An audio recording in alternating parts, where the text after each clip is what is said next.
Liz? Thanks, Mark. Please raise your right hand.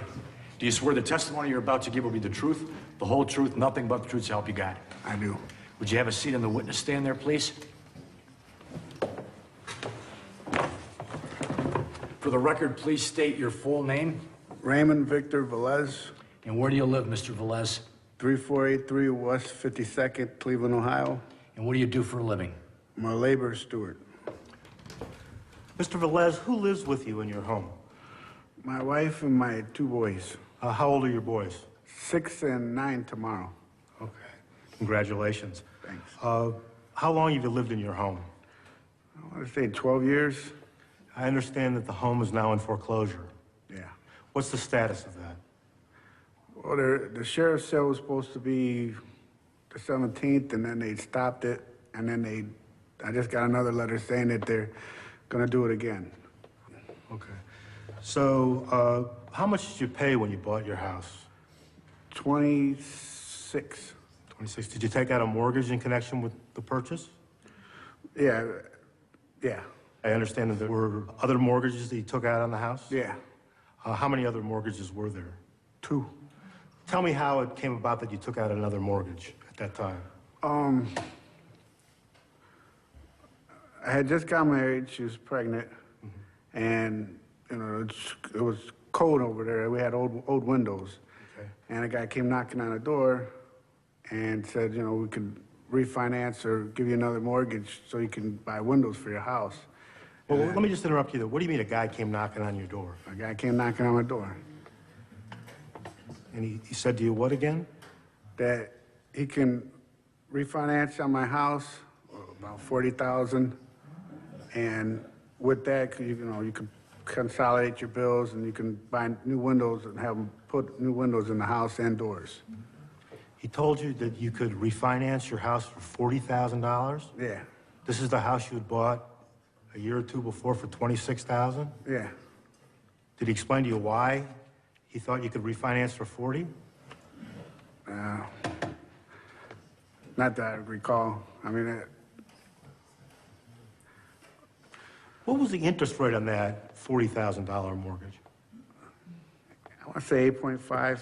8.5%? Yeah. That was a subprime mortgage, was it not? I believe. Okay. Now, you mentioned that there was a mortgage for $71,000? Yeah. Okay, and how did it come about that you took out the $71,000 mortgage? I had a couple rough years. I worked construction, and then, you got to live off of your credit card sometimes. And, I made a phone call to the guy, and he's hooked it up. Same guy who was knocking on your door the first time? Yeah. Was there an appraisal done of your house in connection with the $71,000 mortgage? Yeah. What did that appraisal say the value of your house was? 71.5. What, did you put in a tennis court or a jacuzzi or something in the interim? I painted it. You painted it? Yeah. Now, let me ask your reaction at that point, that the house that you had bought for 26, that had been appraised at 40-odd something, a few years later was valued at 71 or some plus. What did you think about that? For me, I didn't think it was going to go through. I said, if it does, it does, because I mainly wanted to do is consolidate all my bills to one so I can concentrate on, just paying them off. Who arranged for the appraisal on this? The Broker? the broker. Thank you very much. I have no further questions, Your Honor. Cross-examination, Mr. Fisher. Mr. Velez, good afternoon. Good afternoon. Now, was this a local mortgage broker who came to see you, someone from the Yeah, Northeast Ohio area? I believe Akron. Akron, okay. Yeah. So it wasn't like somebody from Lehman Brothers came knocking on your door to offer you a refinance of your house, or somebody from Merrill Lynch in New York came to offer you a refinance from your house. It was a local Yeah. guy. And when he came in and he offered you this loan, did he make any promises to you? Did he do anything special to get you to sign up with him, or were just general conversation? Because, I'm liking your shirt. Thank you. I'm telling you. And I just want to make sure he didn't come in and kind of make you an offer you couldn't refuse. He didn't say either your brains or your signature is going to be on this loan application, right? You voluntarily decided to go for this. This was Right, your choice. Right, he came over, I had a need, and So everybody acts in his own self-interest. You do, your union does, the company does, and this broker does, right? right. One last question, sir. You indicated on direct examination that you had learned a little bit from this experience. Maybe you had overextended yourself a little bit when you refinanced, certainly the second time. But you intend to try again, right? Yeah. You're gonna save up and try it again, Right, and this gotta time you're start gonna make it over. work, aren't you? Right. 'Cause you got a nice family, you want to have a nice home for them, provide for them, and being a homeowner is a good thing, isn't it? Yes. Thank you. No further questions. Redirect, Mr. Coleman. Thank you, Your Honor. What was the interest rate on the $40,000 mortgage? I believe it was 8.5. Did the broker tell you you were getting a good rate on that? Yeah, If in fact you were paying a subprime rate, would you have expected him to tell you that? a subprime rate. If you were paying more than normal, would you have expected him to tell you that? Yeah, When you applied for the $40,000 mortgage, did you honestly tell the broker what you earned and what you had in terms of financial resources? yes, And after doing that, they gave you a $71,000 mortgage. yes, And that was on a house you bought for 26. right. I have no further questions. Recross, Mr. Fisher. Nothing further.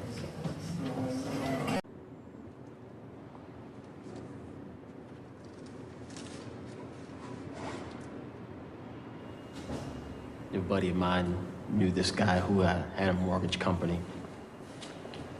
And we were just down there one day, truly talking about selling drugs at the time. And the phone rang. I picked it up, and the owner of the company, just kind of heard my conversation. And just asked me if I would, consider taking care of this customer, because she only wanted to talk to me because I had, just talked with her on the phone, just picked it up. And, met the young lady and went out there, and I knew a little bit about percentages and money from, growing up in the ghetto, if you will, selling drugs. So I was able to talk percentages with her relative to, her loan. And we kind of hit it off and end up closing the loan on her house, getting her a new mortgage. I'm not really sure if I saved her any money, but, I ended up getting $7,000 for the deal. So that's how I became a broker. Do you swear the testimony you're about to give will be the truth, the whole truth, nothing but the truth to help you God? Yes. Would you have a seat in the witness stand there, please?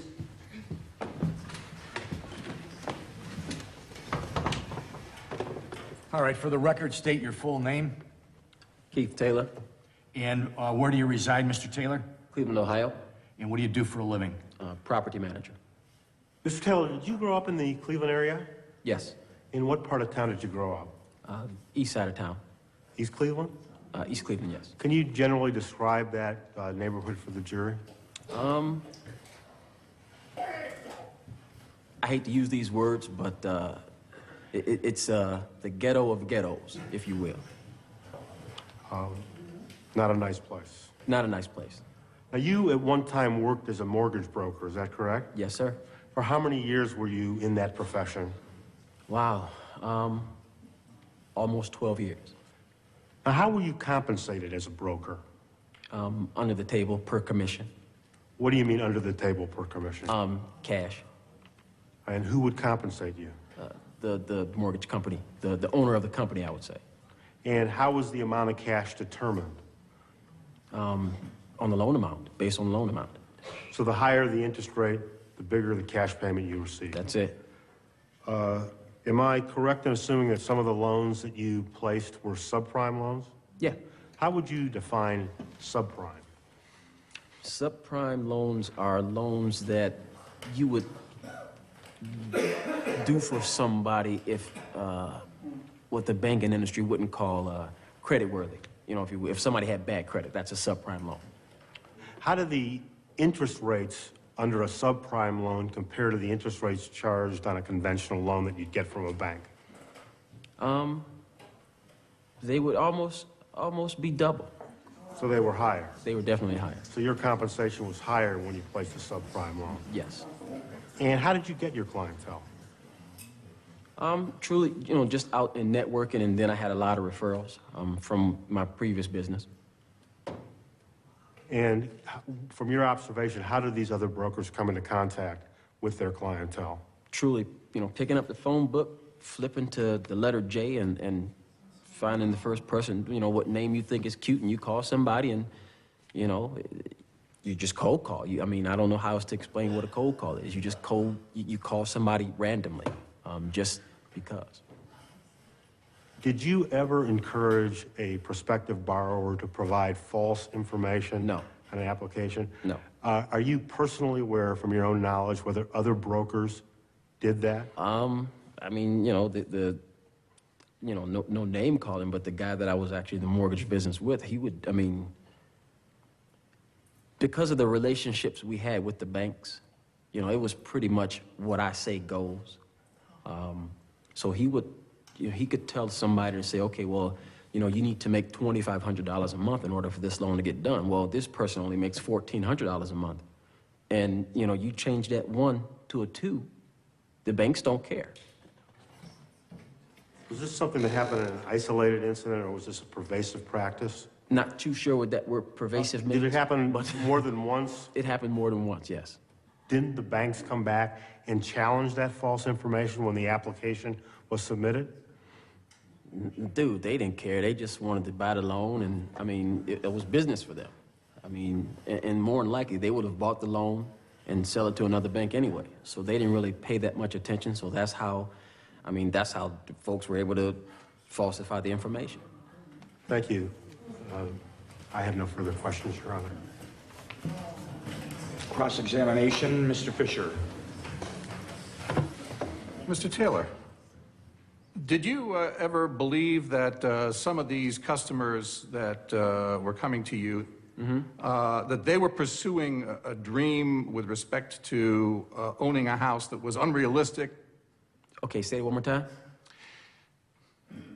Did you ever get the impression with customers that you dealt with, including, for example, customers who called you on the telephone, that they were seeking a bigger house they could really afford, they were biting off more than they could chew? Don't we all do that, though? I mean, at some point, yeah, you do question it, but once again, just like I told him, if you tell me you can afford it and I got all my ducks in a row, then it is what it is. And once I present it to the bank and they say, okay, then what am I supposed to do? I mean, yeah, sometimes I would feel like, okay, well, you know what? You know, can you really afford this? But I can only ask that question so many times. You testified on direct examination that sometimes a borrower would say, well, I make $1,400. I think that was the example you gave, a month. Okay. So you testified that other brokers, not you, but other brokers would encourage them to put down $2,500. You understand? Right, now I understand. And that's true, right? That happened? You know that happened. That happens, yeah. Did anybody ever tell people in your office that that was a federal crime to do that? Not to my knowledge, no. No. Because they kept doing it. And once again, I mean, if it's there in black and white and the banks are getting it, the banks are buying it. And, You said the banks don't care. Well, I don't really know if they care or not, but I do know one thing, that if I sign a document and I give it to them and they buy it, and they know more information than a mortgage company itself knows. Now, how would they know more information, sir? It's the bank. What, There's are the banks God, sir? No. Don't they have to rely on the accuracy of the information they're getting from the borrower Right. and from... And in the same way, I have to rely on the accuracy of the information that I'm getting from the client. I understand So- that. I'm not asking about you. I'm So, saying, but you're what saying the banks don't care, and I'm saying they have to Look, rely. They're getting thousands of these applications. Isn't that correct? All day, every day. Okay. And the more they get, the more they look at it and say, all right, fine. And, So the what more you're- they get, the more money they make.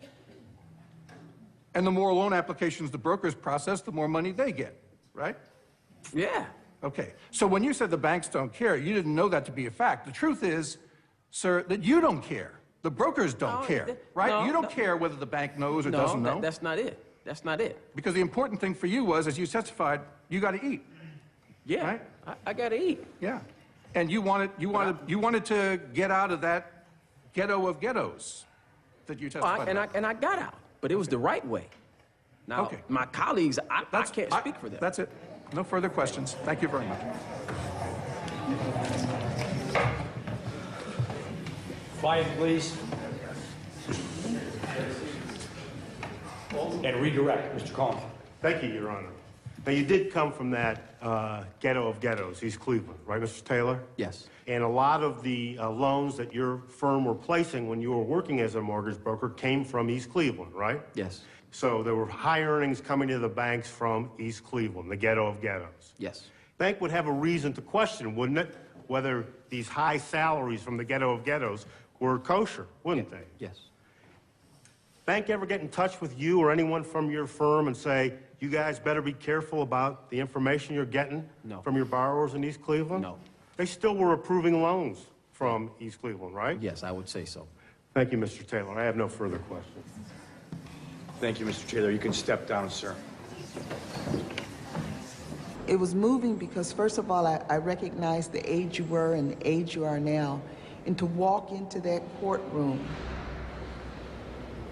and know where that audience stands, know where those people are. A lot of them been hurt or mistreated. And to tell the truth, to speak out like that takes a lot of heart, that takes a lot of guts. Because some people were gonna look and, you know, wave you off or whatever. But that also gave me confirmation that what we said was happening was truly happening. I really do thank you for that.